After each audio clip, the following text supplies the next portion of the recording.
All right, this is video 2 for hashtag homeless.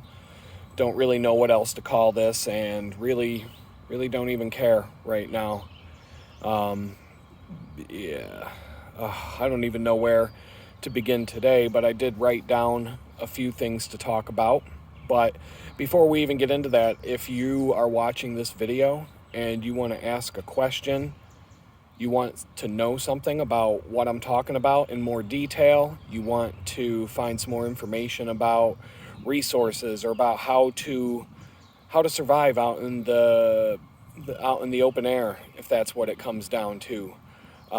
Just whatever you got to say, leave it in the comments. If there's, if you can leave the comments down there or wherever they are. I don't know where, whatever app you're watching this on, I don't really know how it's laid out, and don't really care to be that informed about it all right now. This is hard enough to deal with the situation that I'm in and spend even 10, 15, 20 minutes here messing around with making videos about it. So I'm not going all out on this. We're just here to talk.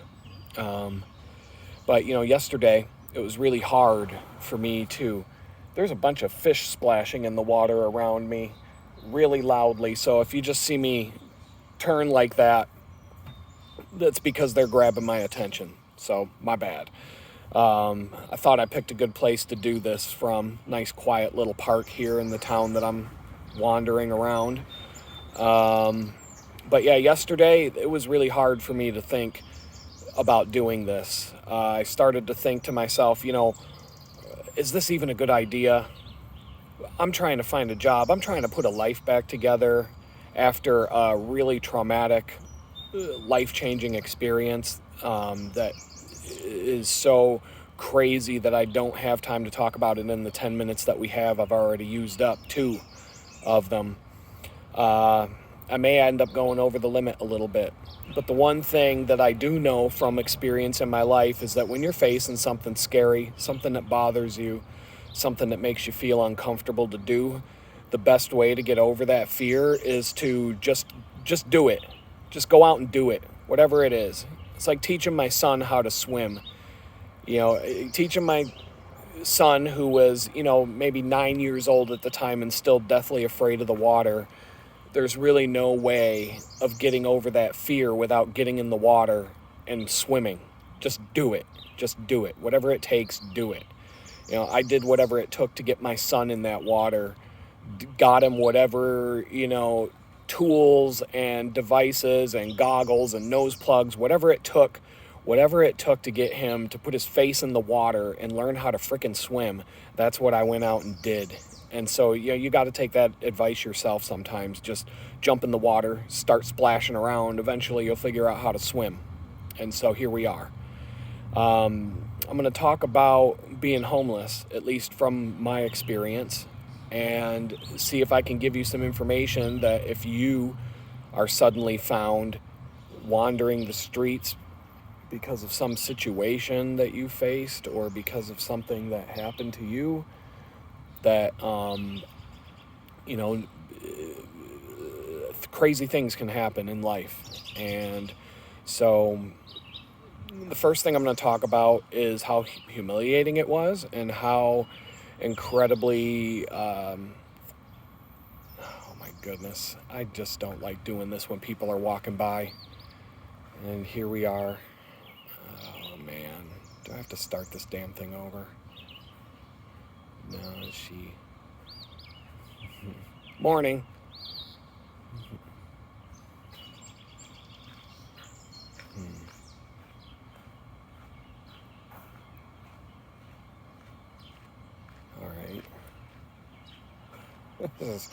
I thought I had a nice quiet place picked out to do this from, but oh man, lost my train of thought. So how this is something I don't want to talk about. I'll talk about it with all of you people all over the world on the internet, but I don't want people walking by me hearing me talk about this shit. So I don't know, make some sense out of that if you can.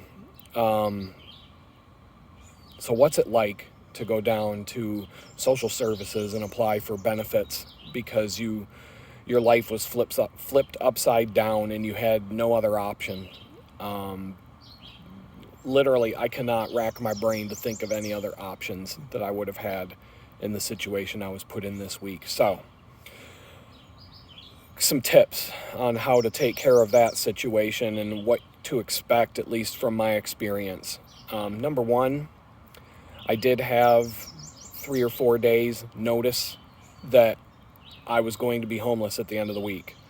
So what I did was I made some preemptive phone calls, and I called certain people on Tuesday of this week, knowing that I would be out in the streets Friday, trying to move the ball forward, trying to get answers, trying to even see if I could set things up. And the answer was, well, technically your emergency situation, your situation does not begin until it begins. So there's really nothing we can do for you right now. But the day that you find that you don't have a place to live tonight, get down here and we'll take care of you. We'll help you out. One thing I need to say is that everybody that I've dealt with in this situation have been nothing but respectful, kind, helpful. Nobody's copped me an attitude. Nobody's judged me. In fact, through the whole nightmare of the last 2 years of my life, I really haven't been disrespected, judged. I could say honestly that there are just a few people out there that, since I've been, over the last couple of months, there's just been a couple of people out there who have been really difficult towards me, but everybody else has been kind, respectful, and very understanding of what's going on, and really just, wanting to offer their help. And even if that help is just advice, or here, call this number, talk to this person, people are just, something I've learned over the last couple of weeks is that there are a lot of people out there who are willing to help other people, and there are good people out there. And I was in a place in my frame of mind where I didn't think that really existed anymore, to tell you the truth. And I'm finding out I was wrong. And so if you need to go to social services to collect benefits, one of the things I can tell you is be early. Get there as early as you can in the morning. Find out when they open and try to be there when they open the door. You're going to have to fill out so much paperwork, it'll blow your mind. They're going to give you a booklet, and it's just full of forms to fill out. I believe it took me an hour to an hour and a half to fill out the forms, and nothing begins until you fill out the forms. And in some cases, you might have to wait in line to get the forms, and then they hand you the forms, and then you go back and sit and fill out the forms, and then you'd have to wait in line again to turn in the forms. And then you have to go back and wait until someone calls you to talk to them. And so be early.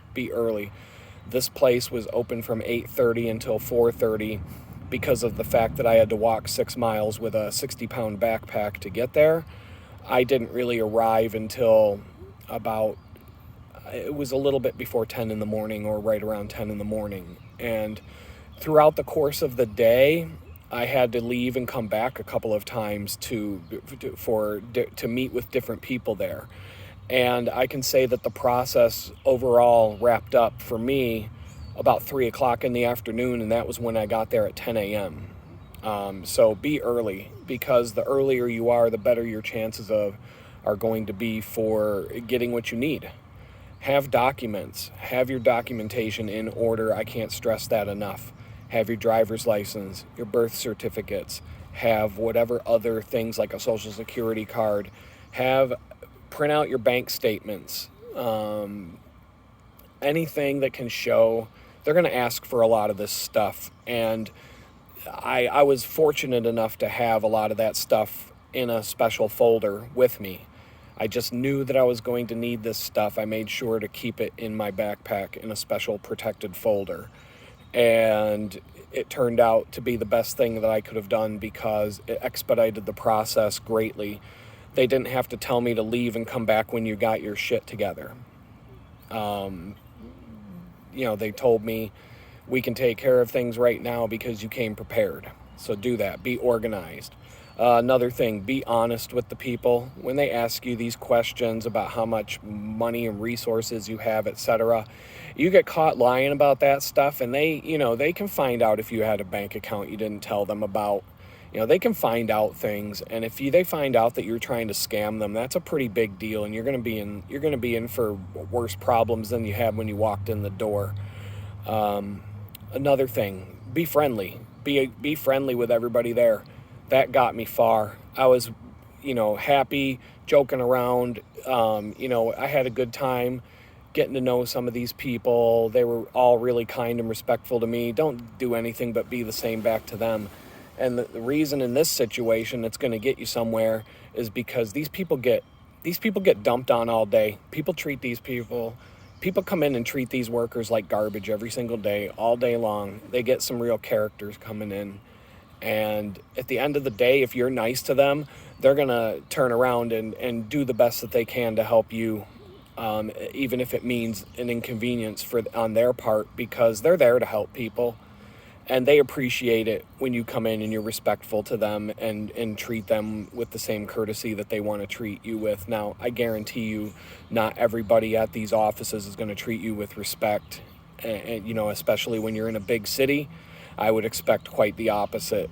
So, but the friendlier you are, the better it's going to work out for you. And I mean, even if you're a mean, nasty, mean-spirited person, do it for your own selfish reasons. That's all I'm going to say. As far as benefits are concerned, they gave me a food stamp card that day. The very next day, it had money loaded on it. So that was Friday. Today is Sunday. Yesterday, I was able to go into a store and buy some food, and you guys paid for it. Thanks. But I didn't have to worry about that. It was done the next day. There are other benefits that I may qualify for, and I'll have to wait a couple of weeks to go on an interview to determine what those benefits are and how much money I would get, assistance for getting into a home or whatever the case may be. The reason why I couldn't do it next week when they had the first available appointment is because I have a job interview at the same time they offered it to me, and I wasn't going to reschedule a job interview because, believe it or not everybody who takes the government dole wants to take it. I'm just doing it because I got really don't got any options right now. And, we're just going to leave it at that. Let's see, another benefit, getting an emergency place to stay, like a shelter or a hotel room, is not what I was told.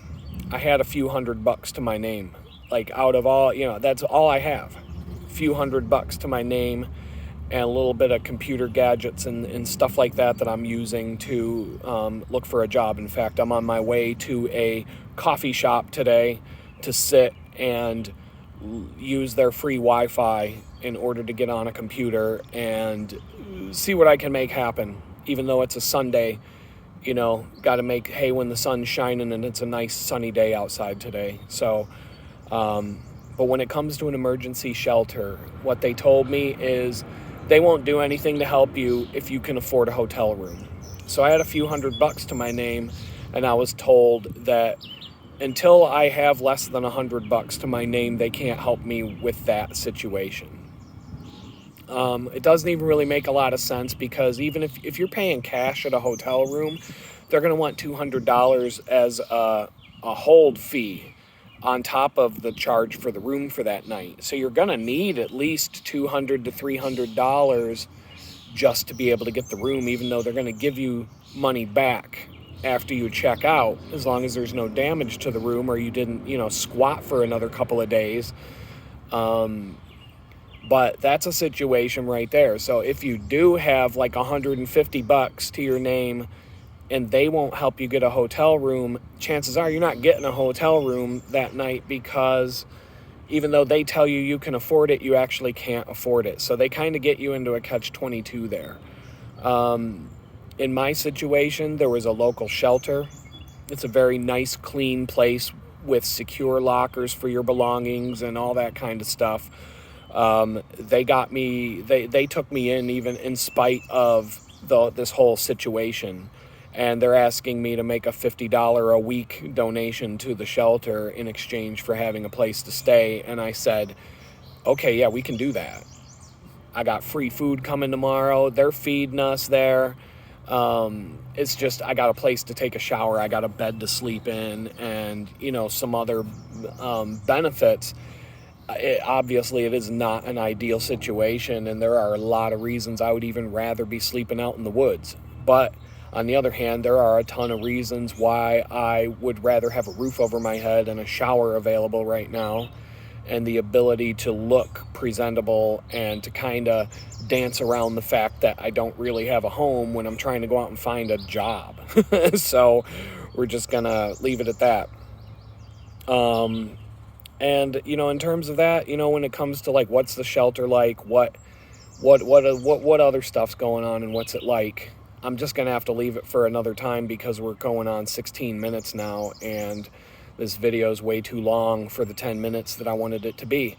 And so we're just going to talk later, and probably tomorrow, maybe once a day I'll do this. I'll try to keep it to 10 minutes. I guess I can't make any guarantees, but, peace out. And if you have any questions, even my friends, my good friends who are watching this, if you got something you want me to talk about, throw it in the comments down there or up there, wherever the comments are, throw it in. Give me something to talk about. I know some of you are going to have some pretty nasty things to say. You're a piece of trash. You suck. You deserve what happened to you. All that kind of stuff. That's coming my way. I get it. It's going to be there. Anybody who puts a video on YouTube is going to get trashed by somebody. And I've never been the kind of guy in my life who really cares about trying to make everybody happy. If you're trying to make everybody happy, you're going to make the people unhappy that hate people who go around trying to make everybody happy. So just get over it. It's a lost cause. It's not going to happen. I'm just going to sign off from here, and we'll talk tomorrow.